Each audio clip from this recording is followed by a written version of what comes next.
ক্ষুধার অন্ন আর পরম মমতার আশ্রয়, দুইয়ের মাঝখানে এখন শুধুই এক মুঠো মাটি। মায়ের সমাধিতে ভাতের থালা নিয়ে নির্বাক বসে আছে তিন সহোদর। সমাধি ছুঁয়ে থাকা তাদের অবুঝ হাতগুলো যেন মাটির নিস্তব্ধতার কাছে প্রশ্ন করছে, মা, তুমি ছাড়া আমাদের মুখে ভাত তুলে দেবে কে? পটুয়াখালীর বাউফলের ধুলিয়া ইউনিয়নের চাটকাঠি গ্রামের দাসনগর এলাকার জরাজীর্ণ টিনের ঘরে বসবাস করেন তিন প্রতিবন্ধী রিপন দাস, সাধন দাস ও নিধু দাস। জন্ম থেকেই নানা ধরনের শারীরিক ও মানসিক প্রতিবন্ধকতায় ভুগছেন তিন সহোদর। তাদের মধ্যে সাধন দৃষ্টি প্রতিবন্ধী আর রিপন ও নিধু বাক ও বুদ্ধি প্রতিবন্ধী।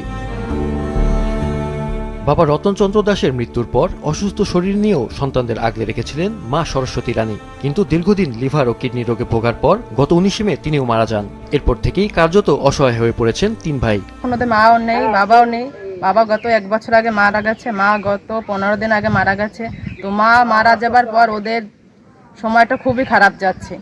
ওদের এখন দেখার মতন, পাশে দাঁড়াবার মতন কোনো লোক নেই। দেখা যায় যখনই আসলে ক্ষুধা লাগে তখন দেখা যায় যে কান্না করতে করতে মায়ের সমাধির কাছে অনেক সময় চলে আসে। প্রতিবেশীদের খাবার 2-1 বেলা দেয়, কিন্তু এভাবে আসলে কতদিন প্রতিবেশীরাও পাশে থাকতে পারবে সেটা নিয়েও আমরা সন্দিহান। তো এইরকম এই সময় এসে মানুষ যে এতটা অসহায় হতে পারে তা আসলে ওদের না দেখলে আসলে বিশ্বাস করা বড় দায়। এলাকাবাসী যখন তাদেরকে খাবার দেয় তো তখন তারা খাবার খেতে পারে, এবং যখন খাবার না দেয়, পরিবার থেকে যখন খাবার না পায়, তখন খাবারের যে বাটি আছে, থালা আছে, তা নিয়ে তারা তাদের মা বাবার সমাধির কাছে গিয়ে আর্তনাদ করে। এই আর্তনাদ দেখার মতো না। 5 ভাই বোনের মধ্যে বড় বোন বহু বছর আগে ভারতে চলে গেছেন।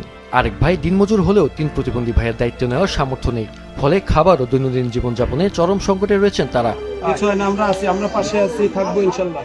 প্রধানমন্ত্রী তারেক রহমান ও স্থানীয় এমপি সহ কিছু সরকারি বেসরকারি সহায়তা মিললেও এখনও স্থায়ী পুনর্বাসনের ব্যবস্থা হয়নি। দুর্দশাগ্রস্ত 3 ভাইয়ের জন্য খাদ্য সহায়তা ও প্রতিবন্ধী ভাতা নিশ্চিত করা হয়েছে বলে জানিয়েছেন উপজেলা প্রশাসন। পাশাপাশি তাদের সুস্থ ভাইকে আর্থিকভাবে স্বাবলম্বী করতে উদ্যোগ নেওয়া হয়েছে। স্যার আশ্বাস দিয়েছেন যে ভাইটা আমাদের সুস্থ আছেন ওনাদের, সেই ভাইকে আমরা কিছু একটা করে দেয় যেটা উনি অ্যাভেল করে। হতে পারে সেটা কোনো ভ্যান গাড়ি, হতে পারে সেটা অটো, হতে পারে সেটা গরু, অথবা হতে পারে অন্য কিছু, যেটা উনি করতে পারেন। যে ভাইটা আসলে দেখাশোনা করেন তাকে যত করা যায়, যতটুকু হেল্প করা যায়, অথবা যদি আর্থিক সাহায্য দিয়ে অন্য কোনোভাবে সাহায্য করা যায়। মা বাবা হারিয়ে অসহায় হয়ে পড়া এই 3 প্রতিবন্ধী ভাইয়ের সবচেয়ে বড় সংকট এখন 3 বেলা খাবার ও নিয়মিত দেখাশোনা। স্থানীয়দের প্রত্যাশা, সরকারি উদ্যোগের পাশাপাশি সমাজের বিত্তবান ব্যক্তি ও মানবিক সংগঠনগুলো এগিয়ে এলে নিরাপদ ও স্বাভাবিক জীবনের সুযোগ পেতে পারেন তারা। মাহফুজুল হাসান, মাছরাঙা নিউজ ডেস্ক।